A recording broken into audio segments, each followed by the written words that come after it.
Hi, my name is Paul Sulcer, and I'm a volunteer board member and building manager here at Galion Community Theater.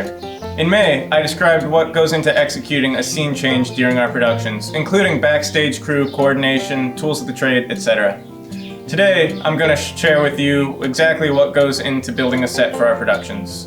For example, for our Noises Off production, myself and several volunteers worked together to create the interior of a home that could be also rotated to show the back. The Noises Off set was one of the more complex sets that has been built recently on the stage, so let's dive in and learn how it was made possible. First, as the designated set builder for the show, I worked hand in hand with the director to discuss her vision for the set, her budget for materials, and for this show especially, her timeline for getting the set built, as it was important for the actors to rehearse with the actual set as much as possible. Next, I developed designs to see how the set would fit on stage and rotate. I calculated measurements to determine material needs, and it is important to mention that Galion Community Theater actually recycles a large portion of its set materials from show to show, which we store in our auxiliary sheds and in spaces above the wings. This cuts down on expenses that can be used elsewhere in the production. Once I have gathered the materials I need, we begin the actual process of building the set. At this stage, we rely heavily on volunteers who contribute large amounts of time to put these sets together.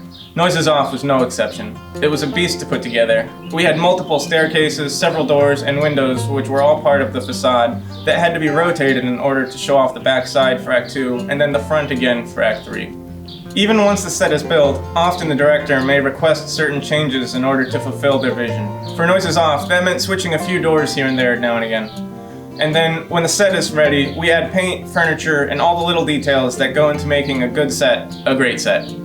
During the show, repairs may need to happen depending on the amount of wear and tear from actors. And when all is said and done, and the final curtain call takes place, the cast and crew all pitch in to help tear down the set, preserving as many materials as we can to be used again in the next production. And that's how it happens. That's how an empty stage can transform into a country home, or the streets of New York City, and more.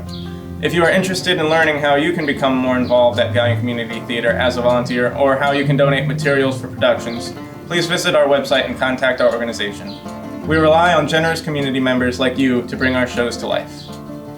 And thank you for your continued support during our Fill the Seats fundraising campaign.